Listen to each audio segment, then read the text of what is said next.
This is my 2006 R53 Mini Cooper S, and don't get me wrong, I love the car to bits and it means a lot to me, but like all great cars, it's not problem free, so let's dive in.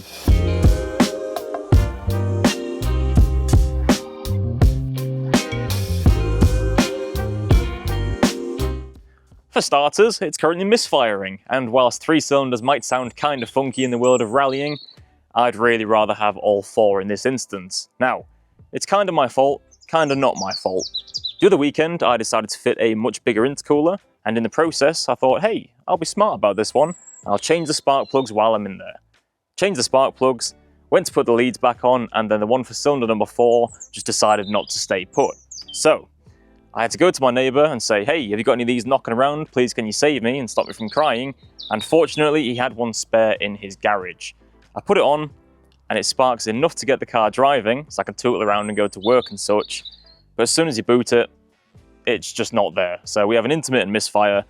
It's a pain, but it should be an easy one to fix. In theory, intercooler off, new set of leads on, intercooler back on, slam the bonnet shut, forget about it.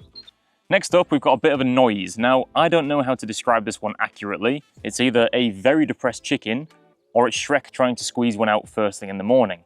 Please use your imagination there. But it only seems to happen when I'm steering at very low speeds. So if I'm maneuvering in a car park, setting off from a car park, or reversing off my driveway, those tend to be the times when I'll hear it most. I've got a few ideas as to what it could be. I mean, the first and most obvious culprit is probably the rack itself. I need to get under and have a good visual inspection. I should also check power steering fluid, because that, again, could be another little cause for it. And then after that, I think it's a case of checking bushes and ball joints and top mounts and such. It's a problem, but it's not a huge problem because the car still drives fine at speed. It's on the list. It'll get looked at some point. Next up, we have a smell. And I don't think the smell's me. I think it is something the car's doing, or at least I hope. Essentially, whenever you boot it, it smells like a mixture of burning rubber, clutch, and the brakes. I don't think it's the brakes because all the calipers are free. I don't think it's the clutch because the clutch doesn't slip and it drives fine. I think what's happening is something slipping. So logically, that tends to suggest that the belts or at least the pulley. So what I'm going to do is I'm going to strip the front end, put it in service mode, inspect all the pulleys and check the belts. And I think that's where I'll find my problem. There is also another massive issue under the bonnet. I'll give you 5 seconds to try and guess what it is. It's somewhere in this general area. These things, I can't stand them. The previous owner must have put them on because they're cute or whatever. Not my cup of tea.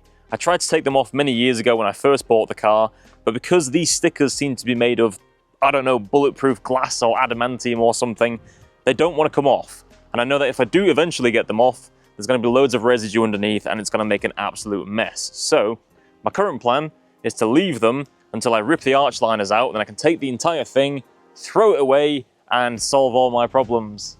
In terms of the exterior, this thing's actually in pretty good condition, but there are some signs of corrosion starting to peek through. But fortunately, these cars don't tend to rust in the arches and sills quite like a Civic would, for example.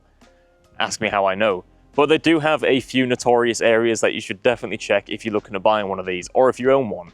This thing exhibits both of those areas, and they are the boot handle and just underneath the rear lights. You might not be able to see it on camera, but there's some bubbling starting to appear just underneath the light, and when that happens, it usually means the corrosion behind the light itself is quite bad. The boot handle, that one's been steadily growing for maybe around the last 7 years or so. It's not a massive problem. The worst case scenario is we get a new boot lid, and they cost around 50 quid or so last time I looked, so it's not the end of the world, and rust is nature's carbon fibre. Don't let it fool you. If you haven't already noticed, the interior of this car is also a mess. Now, I don't have a dashboard top at the moment, and the reason for that is it's currently getting flocked up at Tune Automotive, so when that's back, this thing will legally be considered a race car, so that's a plus. But until that happens, I don't have a dashboard top, I don't have a glove box, I'm missing loads of the interior trim, there's fuses knocking around, there's no trim down here, and it's just a bit grotty if I'm honest. In addition to the flocked dashboard, my long-term plans for the interior are to fit a set of bucket seats, a half cage or a harness bar of some kind, an aftermarket steering wheel, and then just tidy it up a little bit. So, although it currently has about as much charm as a service station bathroom, there's better things on the horizon and it won't stay this way forever. As you'd expect, we also have just the usual array of age-related cosmetic marks, so scratches, some dents, some little chips, some rust marks. And then we have little things like this. So there's a crease here, there's another little mark here, and then the bumper is also damaged. This is from somebody reversing into it while it was out of my ownership. I did fix it and put a new rear light in, but there's still a few little scars from the incident. They don't really bother me that much, if I'm honest. I could get this little crease taken out. It wouldn't take too much effort as far as I know, but it doesn't bother me, so it'll stay. Whilst we're on the topic of minor problems, the bonnet scoop doesn't quite fit right because a clip's broken. There's some interior switchgear that also doesn't quite fit right because some heavy-handed caveman tried to remove it and wasn't patient enough. That's me.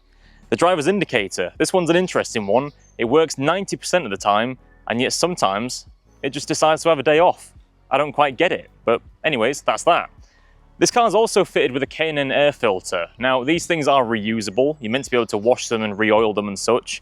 I checked it the other week, and it is absolutely disgusting. It almost looks moldy, so it could definitely do with a clean. My biggest problem, though, is that you have made it all the way to the end of this video, and you're not yet subscribed to the Driver's Den. Not only does it put a massive smile on my face, but it does also help open the door to more cool cars and more cool opportunities, therefore probably better content as well. So if you don't mind, go ahead and subscribe to the channel, drop a like on the video if you enjoyed it, and most importantly, let me know in the comments section below everything wrong with your car. I want to see what's wrong with it. Thanks for watching, guys. Take care. This is fucking thorn up the arse. Ow. Ah, that got me. And now it starts being windy. All day, no wind. As soon as I start recording, wind. That's so irritating. Mate, chill out. Hello. That's that. I can't do that any more times because, whoa, that thing's loud.